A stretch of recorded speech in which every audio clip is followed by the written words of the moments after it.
Flipkart seller ஆப்லேருந்து நமக்கு ஒரு parcel வந்திருந்தது இன்றைக்கி. ஆக்சுவலாக இது ரொம்ப நாளுக்கு முன்னாடி வரும்னு எக்ஸ்பெக்ட் பண்ணிட்டு இருந்தேன். இன்றைக்கி அன்எக்ஸ்பெக்டடாக வந்திருக்கு. அது என்ன அப்படிங்கிறது உங்கள்கிட்ட ஷேர் பண்ணலாம் அப்படின்ற வீடியோ. பரவாயில்ல, பபுள் ட்ராப்லாம் போட்டு நம்மள மாதிரியே பக்காவாக பேக்கிங் பண்ணி அமைச்சிருக்காங்க. நல்லா ஃப்ளிப்கார்ட்லேருந்து நம்ம கோல்டு லெவல் அச்சீவ் பண்ணிட்டோம் அப்படின்னு அஃபீஷியலாக நமக்கு ஒரு மொமெண்டம் கொடுத்துருக்காங்க. ஃப்ளிப்கார்ட்டில் சேல் பண்ணுறவங்களுக்கு தெரியும், அதில் நிறைய லெவல்ஸ் இருக்குது. பிரான்ஸ் லெவல், சில்வர், கோல்டு, இந்த மாதிரி நிறைய லெவல்ஸ் இருக்குது. நம்ம சேல்ஸை பொறுத்து ஒவ்வொரு லெவலாக நம்ம ரீச் பண்ணிகிட்டே இருப்போம். ஒவ்வொரு லெவலில் ரீச் பண்ணும்போது நமக்கான பெனிஃபிட்ஸ் கிடச்சிட்டே இருக்கும்.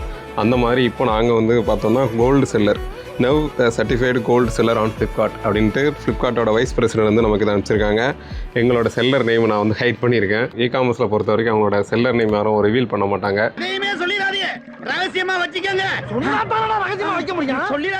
ப்ரோ, உங்களோட நீங்கள் என்ன சேல் பண்ணுறீங்க, உங்களுக்கு எவ்வளோ ப்ராஃபிட், இந்த மாதிரி கேள்விகள் வந்து தவிர்க்கப்பட வேண்டும், மைண்டில் வச்சுக்கோங்க.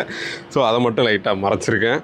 மற்றபடி வந்து நம்ம கோல்டு செல்லர் அப்படிங்கிறத ஃப்ளிப்கார்ட் வந்து அப்ரூவ் பண்ணி நமக்கு ஒரு மொமெண்டம் கொடுத்துட்டாங்க.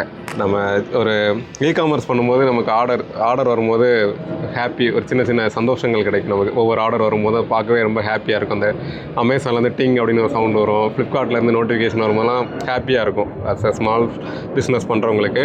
இப்போ அதை தாண்டி நம்ம அடுத்த கட்டத்துக்கு போயிட்டோம் அப்படின்ற மாதிரி இந்த மாதிரி ஒரு ரிவார்டு கிடைக்கிறது இன்னும் கொஞ்சமே ஹாப்பியாக இருக்கும். ஓகே, நம்ம வந்து சரியாக தான் பண்ணிகிட்டு இருக்கோம் அப்படின்ற மாதிரி இருக்கும்.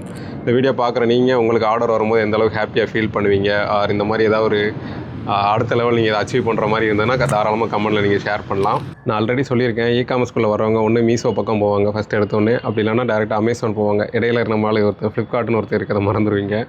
ஓகே, ஒன்று நம்ம வந்து அமேசானில் போட்டு ஆர்டர் வரட்டும், அதுக்கப்புறம் மெதுவாக ஃப்ளிப்கார்ட்டை பார்த்துக்கலாம் அப்படின்னு நினைப்பீங்க ஃபஸ்ட்டு. ஆனாலும் ஃப்ளிப்கார்ட்லேயும் நீங்கள் சேம் சைட் நீங்கள் போட்டுக்கிறது ரொம்பவே பெட்டர். ஏன்னா அமேசானோட ஃப்ளிப்கார்ட்டில் அதிகமாக ஆர்டர் வரும்னு சொல்லியிருந்தேன். ஆட்லாம் ரன் பண்ணாமல் ஆர்கானிக்காகவும் நிறைய உங்களுக்கு சேல்ஸ் வரதுக்கு நிறைய சான்சஸ் இருக்குது. நம்ம சேனலில் தொடர்ந்து ஃப்ளிப்கார்ட் பற்றி வீடியோ போட்டுட்ருக்கோம், பார்த்துக்கோங்க, ஃபாலோ பண்ணி வச்சுக்கோங்க. ஏன்னா இ-காமர்ஸ் ரிலேட்டடாக அண்ட் ஃப்ளிப்கார்ட் ரிலேட்டடாக முக்கியமான வீடியோஸ் போடுறோம். அந்த அப்டேட் எல்லாமே உங்களுக்கு வந்துகிட்டே இருக்கும். மறக்காமல் ஃபாலோ பண்ணி வச்சுக்கோங்க.